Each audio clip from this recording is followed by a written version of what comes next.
Abonnés, quel est votre métier?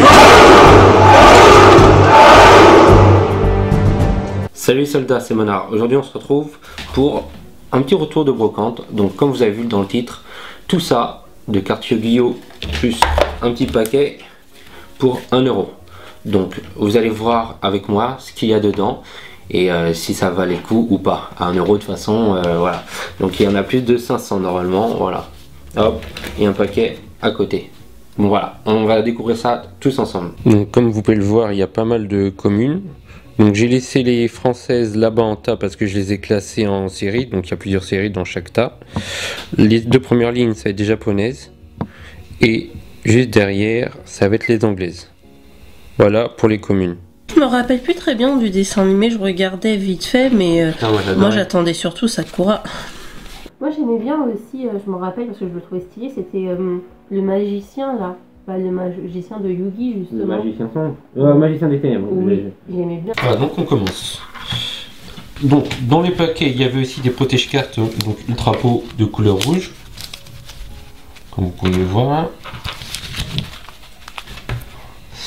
Ensuite, pour rigoler, on va passer, oula, hop là, on va passer aux fausses cartes qu'il y avait.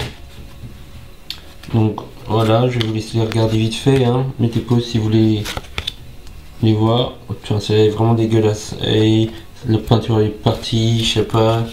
Bah, regardez même le logo. Hop. Donc on va les passer très vite, celle-ci. Donc moi je vais garder que les françaises.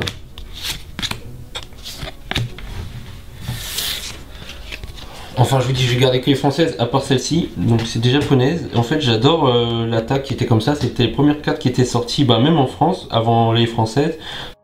C'est toute première carte, j'avais acheté ça. C'était en plus un faux booster en librairie. Et c'était mes premières cartes.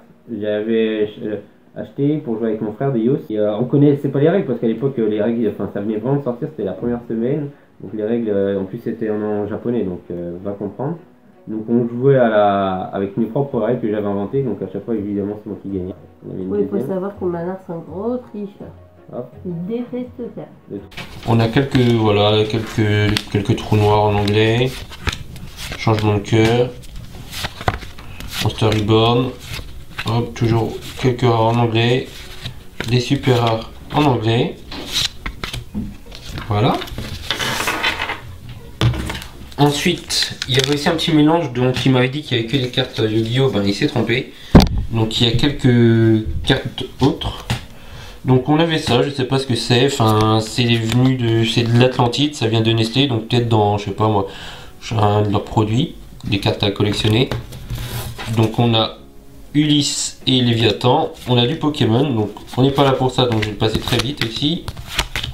Donc il y a pas mal de cartes rares ou anciennes. Le petit Manafi qui fait plaisir. Donc tout ça dans le même lot, hein. Donc c'était la grosse boîte de commune plus ce lot là, donc tout ça pour 1 €. Hop, un petit Lucario. Les choux j'adore, il est vraiment beau. Un Dracofeu, je sais pas si, enfin déjà elle est anglaise, mais je pense qu'elle est fausse, j'ai pas vraiment bien regardé. Hop, une petite carte du professeur Chen. Voilà, on repart sur du Yu-Gi-Oh! Avec 2 cartes tactiques.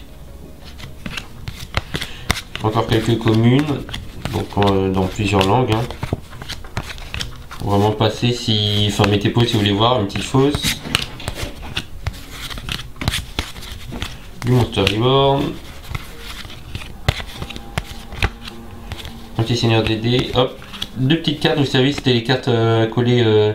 Dans les albums Panini Dragon Ball Z, carte à collectionner Dragon Ball Z, Pokémon toujours, ça il me semble qu'on les avait dans des chewing-gums celle-ci. Voilà, ah oui non, et il y a 2 cartes Digimon. Donc voilà, et là on retourne sur les Yu-Gi-Oh! Les cartes un peu plus intéressantes qu'il y avait dans le paquet. Donc on a Cauchemar de Thèbes, Vendu Veteux, Lancer de Plume, Chapeau Magique Blanc, Magicien de la Foi. Ça va être mieux si je le passe bien.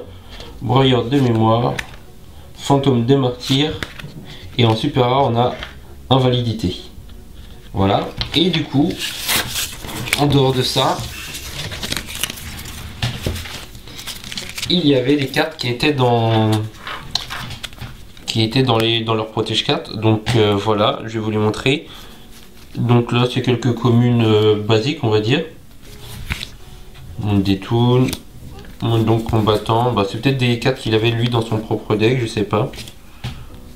Roi des crânes serviteurs, une petite fausse mystique tomato, pareil, toujours une fausse. Un Ginzo. Ginzo, ça fait toujours plaisir. En rare, on a Cyber Dragon Proton. Là, on a Brown, chasseur du monde ténébreux. En super rare, on a le Pingouin Soldiers. Bon, de l'anglaise, hein. Échange, destruction de cartes. Hop, là on repart sur du français avec Spectre revenant en super rare. En anglais, on a Acid Trap Hall. On a un petit, je sais plus, je crois que c'était Sacrifice inutile du deck de Joey. Et la dernière carte, vraiment, vous allez voir que ça a été, elle est un peu abîmée, mais ça va vraiment rembourser les 1 €. Hop, un petit Exodia, l'interdit LDD. Donc voilà, vous le voyez peut-être pas, enfin si voilà, hop, là il y a une petite égratignure. Mais sinon elle est juste magnifique. Carte assez rare. Les Zodia, l'interdit en ultra rare. Juste magnifique. Et voilà, donc je pense vraiment avoir réalisé une affaire, hein, même rien qu'en commune. Mais avec celle-ci, vraiment, c'était la cerise sur le gâteau. Donc voilà pour le petit déballage. Donc moi je suis vraiment content pour ces deux cartes, hein. Ginzo que j'aime beaucoup, c'est un souvenir d'enfance, et Exodia l'interdit, hein. C'était vraiment le Saint Graal quand tu étais petit, tu sais, la première version, tu avais ça, elle valait 50, 60, 80 balles la carte à l'unité, donc c'était vraiment, tu avais ça, tu étais le dieu du monde, tu étais le Yogi et Kaiba en fusion. Voilà, donc je pense vraiment qu'avec le tout ça a été vraiment largement rentabilisé. J'espère que la vidéo vous a plu, n'hésitez pas à laisser un petit commentaire. Est-ce que vous aviez eu quand vous étiez petit, parce que maintenant c'est plus facile, on travaille tous, etc. Mais une des parties d'Exodia, moi j'avais pioché dans un booster, c'était la jambe droite ou gauche. Donc j'étais super content à l'époque, et je suis toujours d'ailleurs maintenant. Donc voilà, n'hésitez pas à partager la vidéo, à mettre un petit j'aime et surtout à vous abonner. Merci beaucoup, on se retrouve pour une prochaine vidéo. C'était un plaisir, c'était Manar. Salut les soldats, ciao.